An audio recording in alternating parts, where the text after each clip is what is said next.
Assalamualaikum warahmatullahi wabarakatuh. Saudara, kembali kita berbagi wawasan ilmu pengetahuan, wabil khusus tentang metodologi penelitian. Pada kesempatan ini kami akan membahas yaitu tentang bagian pendahuluan daripada proposal atau juga skripsi, tesis, dan disertasi. Nah, proposal ini nanti akan menjadi bahan delik akademik untuk penyelesaian studi kita masing-masing. Itu pertanyaan pertama yang kita perlu ungkapkan, ada apa pada pendahuluan proposal? Inilah pertanyaan besar saya kira yang perlu kita jawab di dalam membahas bagian penting yang ada di dalam bagian pendahuluan ini. Yang pertama, kita berangkat dari penelitian kualitatif.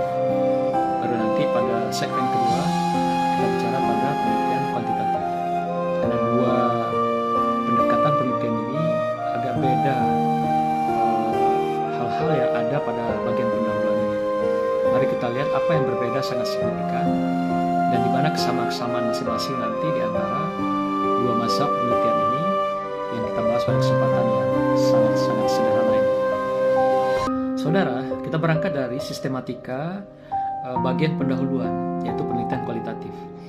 Pada penelitian kualitatif, hanya 4 hal saja yang ada di latar belakang ini. Di antaranya adalah, pertama, latar belakang masalah. Kedua adalah rumusan masalah. Ketiga adalah fokus penelitian. Dan keempat, tujuan dan kegunaan penelitian. Jadi hanya 4 saja yang ada di dalam penelitian kualitatif pada bagian pendahuluan ini. Kita mulai dari pembahasan tentang latar belakang masalah. Latar belakang masalah adalah hal-hal yang melatari pemikiran seseorang secara paradigmatis, keilmuan atau ilmiah. Jadi ini adalah cara pandang seseorang di dalam sebuah atau di awal dia membahas sebuah karya ilmiah. Dari sini kelihatan pemikiran seseorang. Apakah pemikirannya secara sistemik dan sistematik atau ambaradul dan berantakan. Kelihatan dari awal dia menulis latar belakangnya, menggunakan pendekatan paradigma ilmiah keilmuan atau juga ada cara pandang yang lain. Itu kelihatan dari latar belakang. Yang kedua, pada latar belakang ini ada dua hal yang paling penting. Pertama adalah grand theory yang dikenal sebagai Das Sollen, dan yang kedua adalah grand tour yang dikenal sebagai Das Sein. Nah, Das Sollen ini adalah merupakan pijakan kita ketika mana nanti kita menampilkan data-data grand tour. Nah, ini penting sekali apa yang akan kita munculkan secara fakta teoritis dan apa yang kita tampilkan dengan bentuk fakta-fakta empiris. Oleh karena itu, grand theory ini diambil dari teori formal atau teori model dari pakar yang sudah diuji, terbukti, dan terukur. Jadi bukan konsep, bukan pengertian atau definisi. Kalau konsep, pengertian, atau definisi itu masih terkesan bahwa dia adalah asumsi dari seorang pakar dan belum diuji secara empiris. Dan itu belum boleh dikatakan sebagai teori formal atau teori model yang digunakan sebagai sandaran dalam penelitian kita yang diturunkan dari judul penelitian yang dibingkai dari variabel-variabel dan tema-tema kita. Kemudian grand tour yang adalah dikenal dengan studi pendahuluan, studi awal. Studi ini adalah mengambil data-data yang dilakukan dengan observasi. Ingat bahwa penelitian kualitatif itu adalah penelitian terkait dengan hal-hal yang bersifat proses. Proses hanya bisa diambil datanya dengan observasi. Inilah data utama yang kita gunakan untuk mendapatkan data-data awal melalui grand tour ini. Dan nanti jika dibutuhkan dilengkapi dengan data-data wawancara dan juga data dokumentasi. Tapi tidak wajib. Kalau saja dibutuhkan, silakan dilengkapi dengan data-data itu. Tapi kalau tidak, cukup dengan observasi. Karena penelitian kualitatif itu adalah penelitian proses yang tengah berlangsung atau tengah terjadi. Inilah beda dengan penelitian kuantitatif. Nah, karena itu data yang lebih tepat diambil adalah dengan cara kita melakukan observasi, apalagi yang kita lakukan itu observasi partisipan atau terlibat secara langsung di dalam situasi sosial terhadap subjek yang menjadi bagian daripada penelitian yang kita butuhkan di dalam mendapatkan informasi data. Untuk apa grand theory dan grand tour kita butuhkan di latar belakang? Pertama adalah untuk merumuskan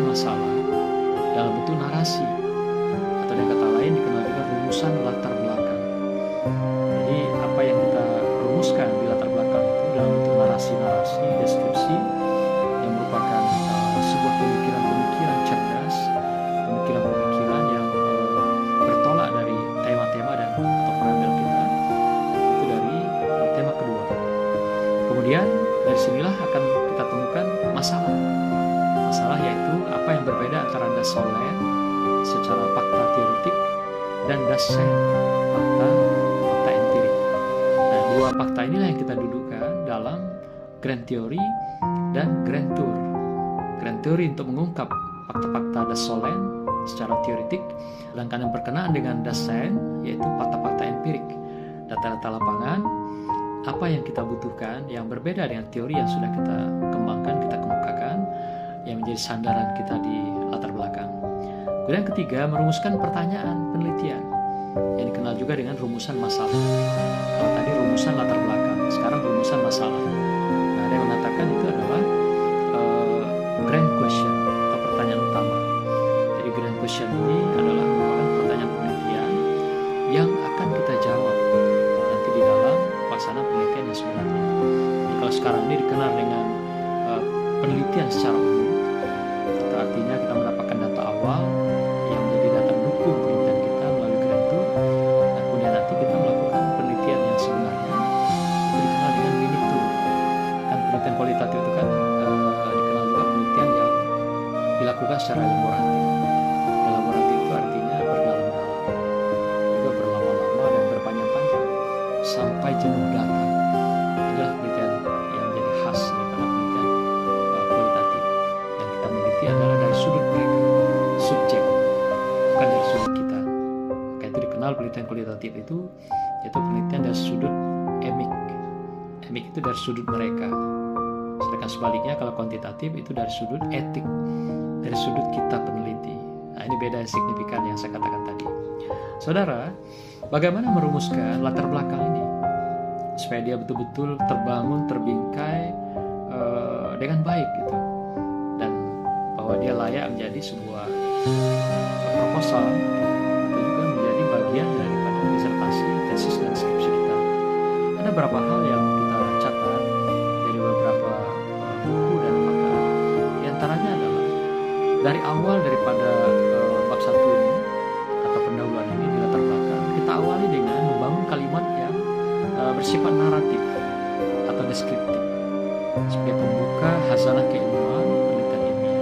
Nah, bahasa-bahasa yang naratif ini adalah bahasa-bahasa yang aktif dengan menggunakan yaitu bahasa Indonesia yang baik dan benar, yaitu dengan SPOK, subjek, predikat, objek, dan keterangan.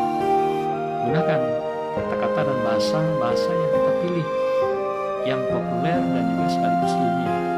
Artinya ilmiah dan populer itu mudah dipahami, punya makna tidak bercabang, kemudian dia tidak mutar-mutar, sehingga menyulitkan orang memahami kalimat atau kata-kata yang kita susun dalam alinea itu.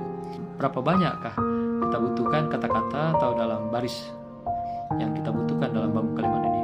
Bisa cukup 6-7 baris saja, atau minimal jangan kurang dari 5. Itu sudah menjadi kalimat yang bagus atau satu alinea. Yang berikutnya, di sini harus memuat hal-hal yang melatar penelitian. Apa yang menjadi latar itu adalah keunikan.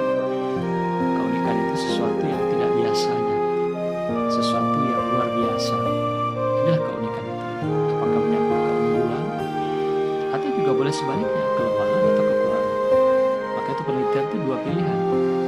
Keunikan yang kita munculkan itu keunggulannya atau kelebihannya, atau kelemahan dan atau kekurangan. Hanya itu saja kita melihat dari perspektif keunikan itu. Jadi kalau tidak ada keunggulan atau kebalikannya, tidak ada kelemahan dan kekurangan, dan tidak layak diteliti, berarti di sana tidak ada masalah, tidak ada problem. Apa yang kita teliti dan tidak bisa diteruskan. Nah, inilah perlunya keunikan-keunikan itu menjadi sebuah titik tolak kita melaksanakan penelitian itu lebih lanjut. Kemudian tampilkan grand teori utama dan indikator yang turun dari teori, terutama teori formal tadi, untuk jadikan sandaran sekaligus pembeda antara fakta teoritis dengan fakta empiris yang kita butuhkan di lapangan. Yang berikutnya, tampilkan grand tour, data awal yang mendasari penelitian kita atau penelitian dilaksanakan. Kalau kualitatif, kita membutuhkan data-data yang sifatnya fenomena, yaitu gejala-gejala dan berbagai perilaku-perilaku yang muncul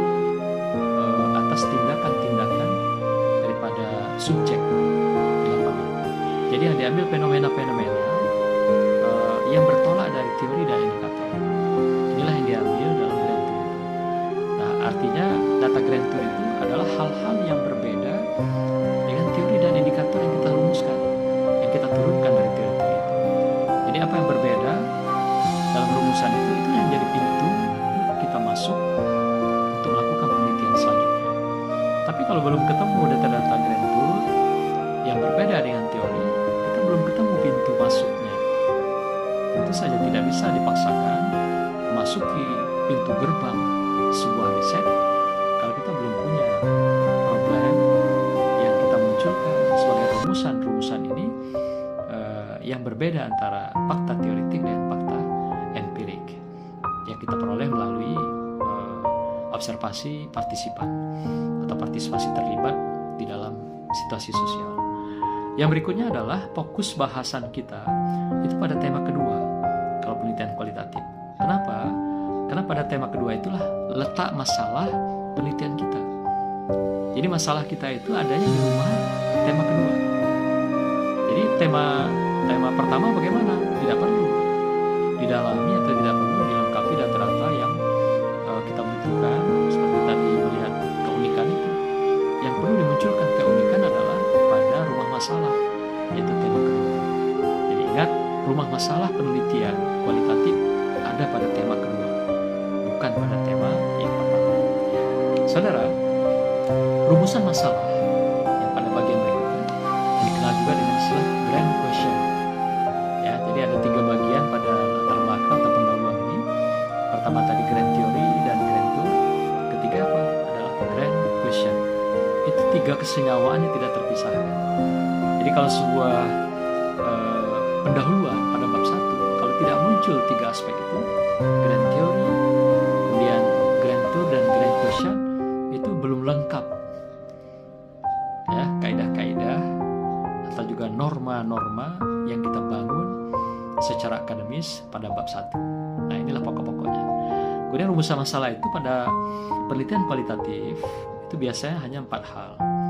Nah, pertanyaan utama yang menjadi grand question itu adalah pertanyaan yang nomor 1, yaitu pertanyaan yang berangkat dari kemengapaan. Why? Pertanyaan seperti ini.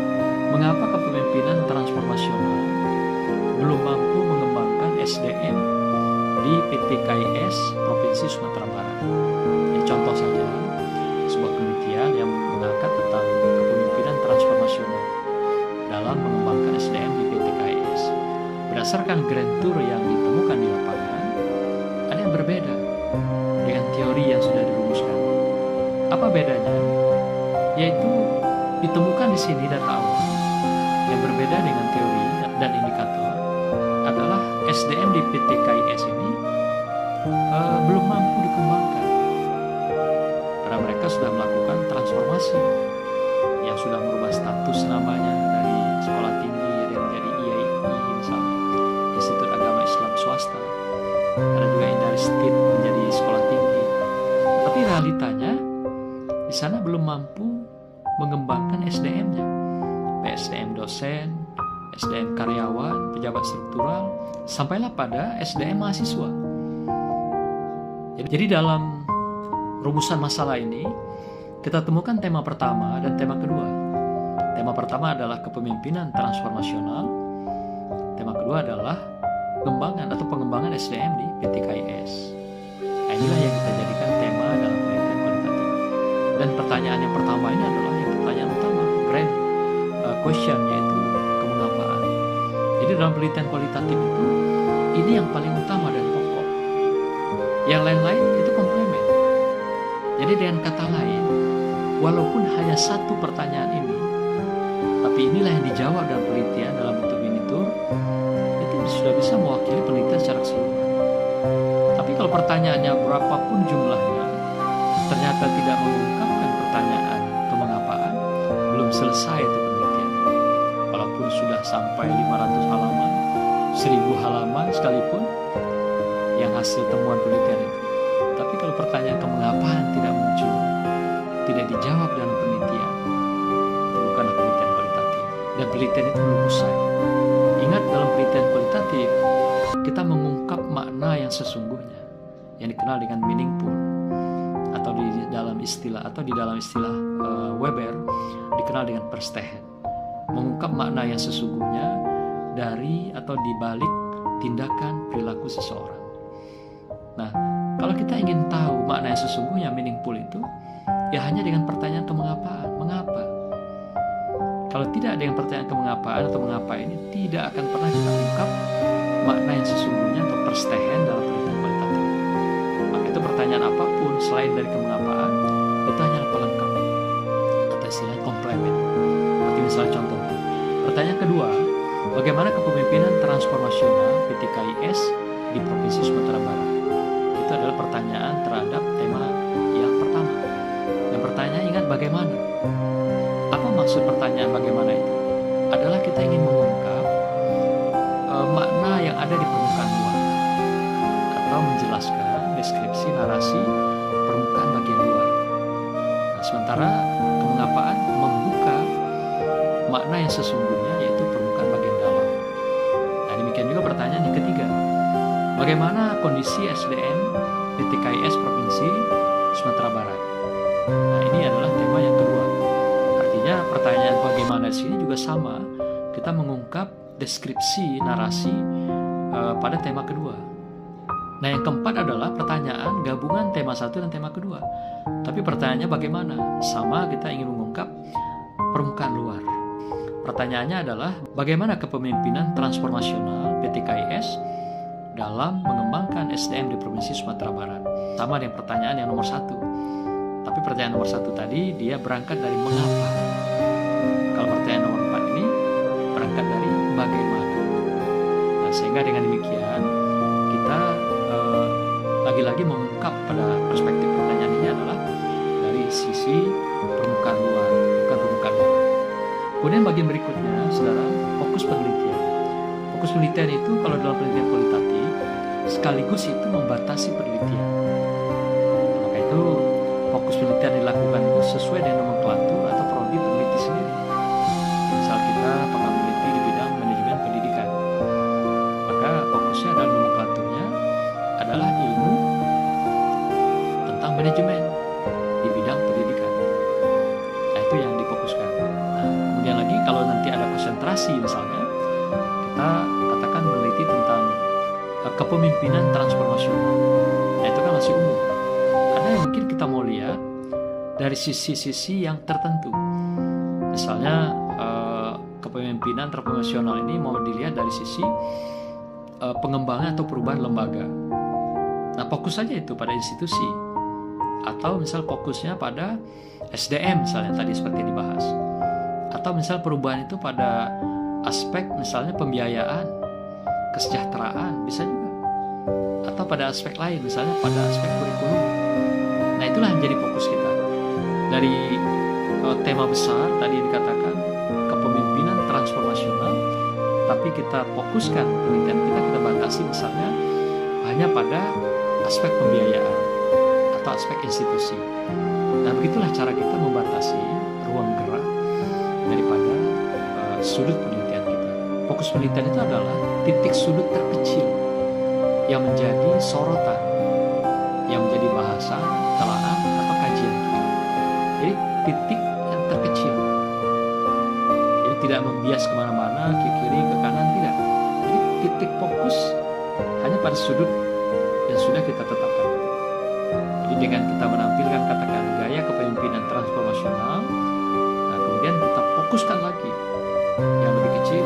Dalam penelitian ini dikhususkan membahas tentang aspek-aspek pembiayaan dan kesejahteraan SDM dengan adanya perubahan atau peningkatan status dari lembaga-lembaga yang tadi sudah berubah. Nah, maka itu ditinjau, disorot, titik sudutnya mana yang menjadi fokus adalah pada perspektif pembiayaan dan kesejahteraan sumber daya manusia. Nah, itulah cara kita membuat fokus penelitian. Jadi tidak mesti fokus itu melebar sesuai tema atau variabel, tidak. Boleh diturunkan ke sudut yang paling kecil lagi sesuai dengan nomenklatur keilmuan kita dan sudut telaah kita. Jadi Jangan paksakan Anda menampilkan batasan atau fokus itu hanya pada tema-temanya. Di bagian akhir dari bab 1 ini atau pendahuluan ini, yaitu tujuan dan kegunaan penelitian. Nah, tujuan itu secara langsung adalah terkait dengan kebutuhan secara teoritis. Jadi apa yang memang secara teoritis kita inginkan hasil daripada penelitian ini. Ya, contohnya misalnya mau menambah hasanah keilmuan, atau memperkuat misalnya nomenklatur keilmuan yang ada yang sekarang Anda kaji, atau misalnya memperkaya ya dari berbagai banyak katakan koleksi penelitian dan juga ilmu-ilmu yang terkait dengan manajemen ini. Anda mau memperkaya, memperkuat. Nah, itu boleh menjadi tujuan. Jadi ada secara teoritis. Yang kedua adalah secara empiris. Empiris itu adalah hal-hal yang terkait dengan realita. Apa yang ingin Anda wujudkan dengan penelitian ini? Selain tadi memberikan hasanah keilmuan, nah Anda barangkali mau memberikan secara empiris dalam bentuk katakan apakah ada skill yang akan diperoleh dalam penelitian itu, atau ada hal-hal yang bersifat psikomotorik, kecakapan dan sebagainya, sehingga Anda akan memberikan kontribusi secara empiris pada lembaga Anda yang Anda teliti. Nah, jadi secara empiris ini Anda bisa menakar apa saja realita-realita yang bisa Anda berikan, Anda sumbangkan sebagai tujuan yang akan Anda peroleh dari penelitian yang kita lakukan.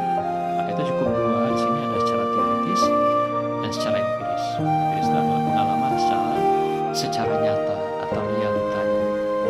Yang berikutnya kegunaan. Kegunaan adalah yang bersifat praktis.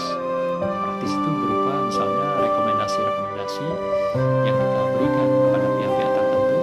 Apakah lembaga yang kita teliti, misalnya perguruan tinggi, sekolah, atau perbankan misalnya kalau PLKS, atau lembaga PAUD atau PIAUD bagi lembaga PIAUD, atau juga lembaga-lembaga pendidikan formal, pendidikan non formal, atau pendidikan jemaah majelis ta'lim bagi pendidikan agama misalnya, atau juga yang lain-lain yang terkait dengan pendidikan, hukum, pemikiran dan sebagainya. Jadi intinya secara praktis itu adalah kita ingin memberikan sesuatu kepada lembaga, institusi, atau para pihak yang kompeten dalam penelitian kita. Nah, ini kita gunakan untuk secara praktis. Inilah tujuan dan kegunaan penelitian yang kita dapat lakukan dan kita bahas, dan itulah yang kita isi di dalam latar belakang. Saudara, kembali kita membahas tentang perspektif penelitian kuantitatif atau dikenal dengan penelitian positivistik, ya, penelitian yang berbasis angka, nilai, juga berbantuan komputer dan statistik. Untuk secara umum kita melihat ada beberapa yang perlu kita isi sebagai rangka atau sistematika pada pendahuluan ini. Di antaranya adalah pertama latar belakang, kedua ada identifikasi masalah, ketiga adalah pembatasan masalah, keempat ada rumusan masalah, dan terakhir yang kelima ada tujuan dan kegunaan penelitian. Nah, sekarang kita mulai dari latar belakang masalah. Latar belakang masalah prinsipnya sama dengan penelitian kualitatif yang sudah kami uraikan tadi. Yang dalam konteks ini yang berbeda hanya pada perspektif grand tour. Nah, grand tour itu bedanya apa? Kalau dalam penelitian kualitatif kita mengumpulkan data atau fakta-fakta awal secara empirik itu pada riset pendahuluan ini dengan melakukan observasi. Jadi grand tournya diperoleh melalui observasi. Mengapa? Karena penelitian kualitatif itu proses. Nah, beda dengan penelitian kuantitatif. Kuantitatif ini adalah kita meneliti sesuatu yang sudah terjadi, sesuatu yang sudah berlangsung. Kalau sesuatu yang sudah terjadi, kita tidak bisa mendapatkan data dengan observasi atau wawancara, tapi harus data-data dokumentasi. Data dokumen-dokumen lah yang jadi dukungan untuk studi pendahuluan kita ini. Kalaupun kita membutuhkan data tambahan, boleh dilengkapi dengan data-data yang kita peroleh dengan wawancara. Sama juga dengan ketika kita meneliti kualitatif, data utamanya adalah kita peroleh dengan observasi. Tapi kalau kita masih membutuhkan data dukung, boleh dilakukan, dikembangkan dengan melakukan wawancara, selain juga dengan dokumentasi. Nah, inilah beda signifikan antara penelitian kualitatif dan kuantitatif pada Grand Tour ya. Ini yang akan kelihatan betul, karena juga rumusan yang akan muncul nanti dalam pertanyaan akan beda dibandingkan dengan pertanyaan yang dalam kualitatif. Saudara, kalau bicara untuk apa Grand Theory dan Grand Tour sama dengan apa yang tadi sudah saya sampaikan dalam penelitian kualitatif.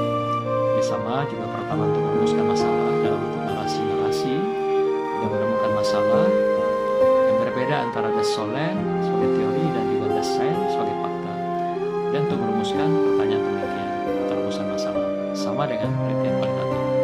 Kemudian teknik merumuskan latar belakang dalam penelitian kuantitatif sama juga sebenarnya.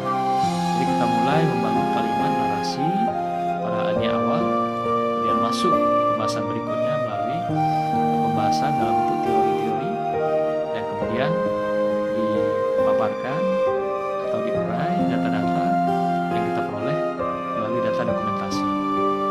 Nah, kalau tadi penelitian kualitatif diurai data-data melalui data yang diperoleh melalui observasi. Nah, inilah yang kita butuhkan di dalam merumuskan latar belakang. Jadi hal-hal yang terkait dengan apa yang melatari ini, selain fokus pada variabel yang keempat atau variabel Y kalau dalam penelitian korelasi, dan variabel X4 kalau penelitian analisis jalur ya, atau path analisis.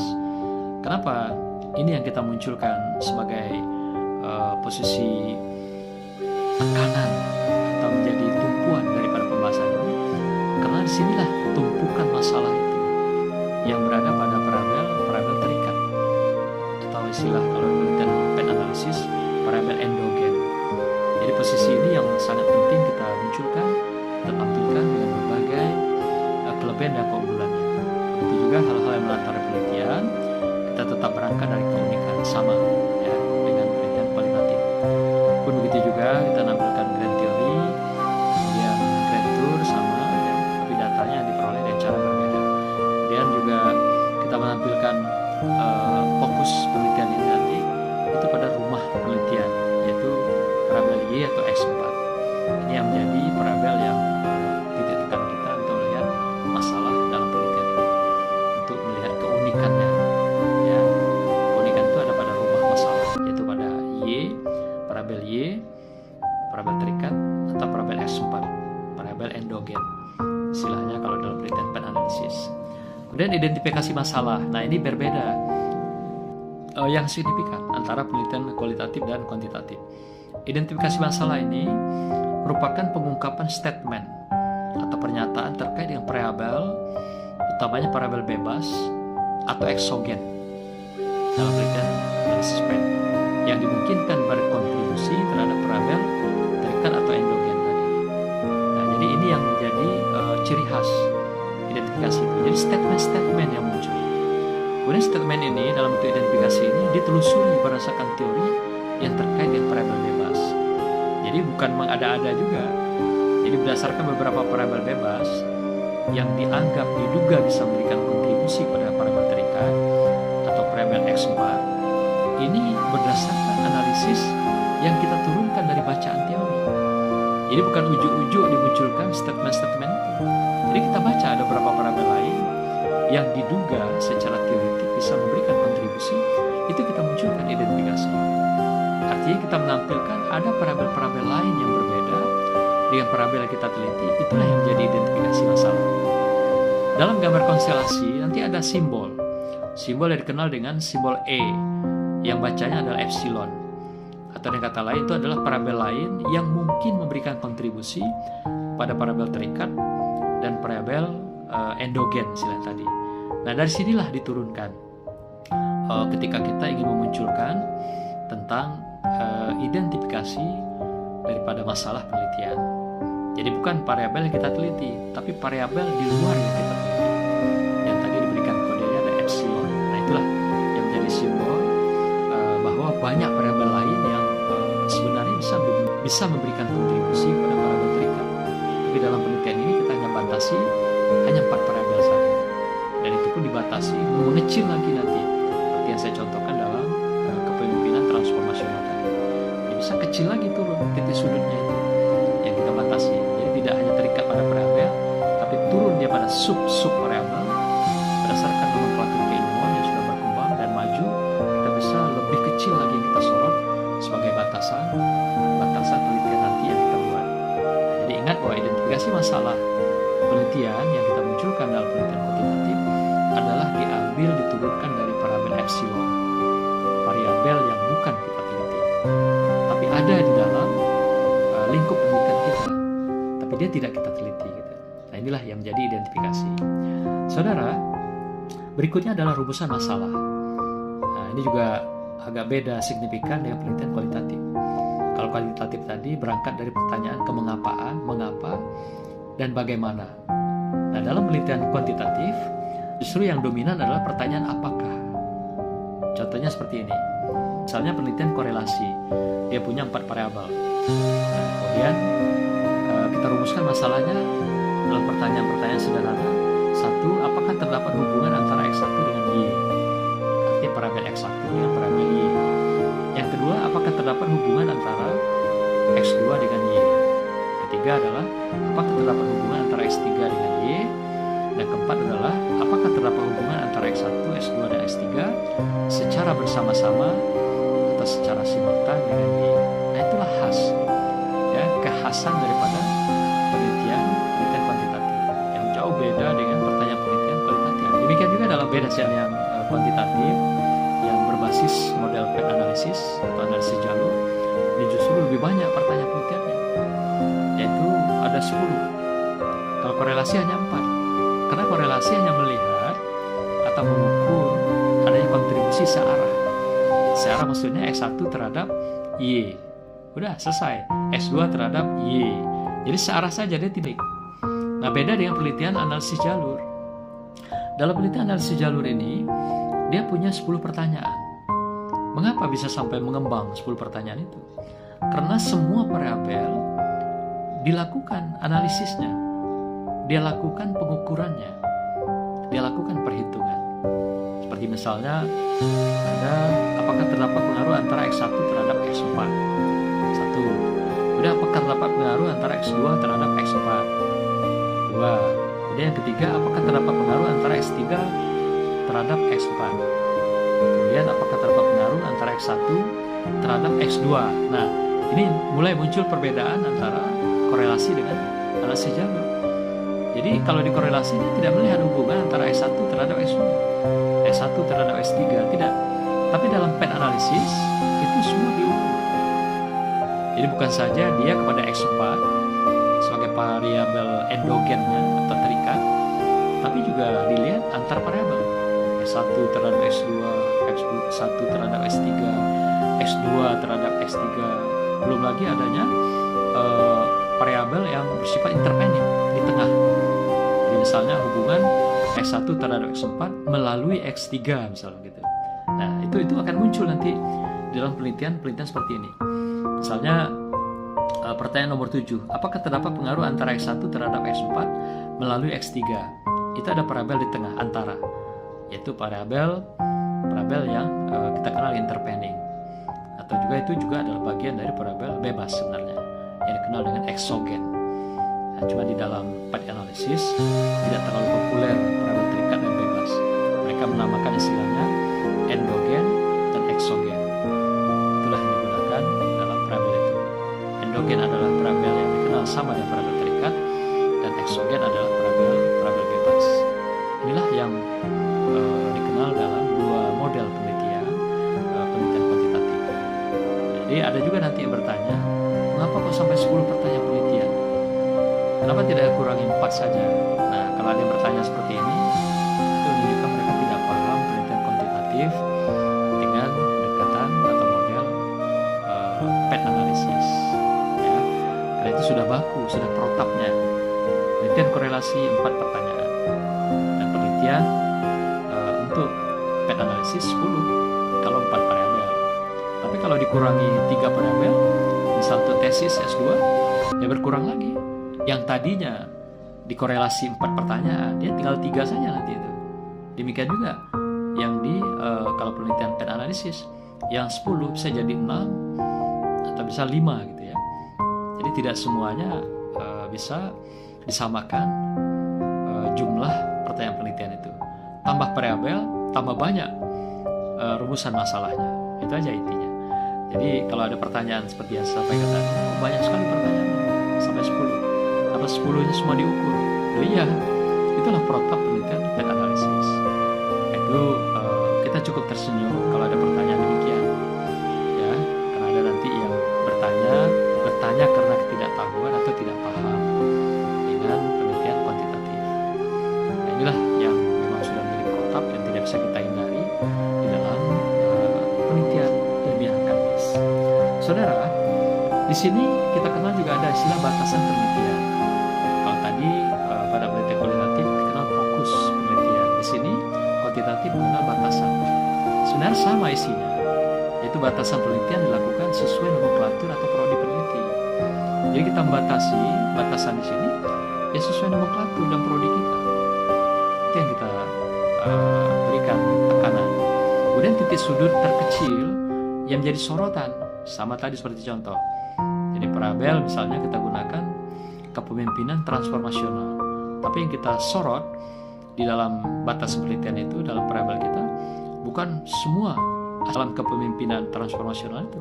Mungkin kita mau melihat pada aspek lembaga, pembiayaan, SDM, kemudian sistem pemasaran, atau pada perspektif misalnya strategi-strategi, langkah-langkah yang dilakukan untuk melakukan perubahan-perubahan itu.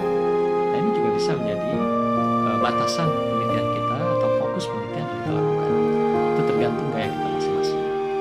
Ya, tidak ada yang terlalu khusus di sini. Tapi yang penting bahwa kita bisa batasi sudut penelitian itu atau batasan penelitian itu sesuai dengan nomenklatur kita dan juga sesuai sudut telaah yang kita kaji berdasarkan paradigma keilmuan kita. Jadi tidak lari, tidak keluar, tidak membias, tidak melebar kemana-mana. Itu yang paling penting dalam batasan penelitian.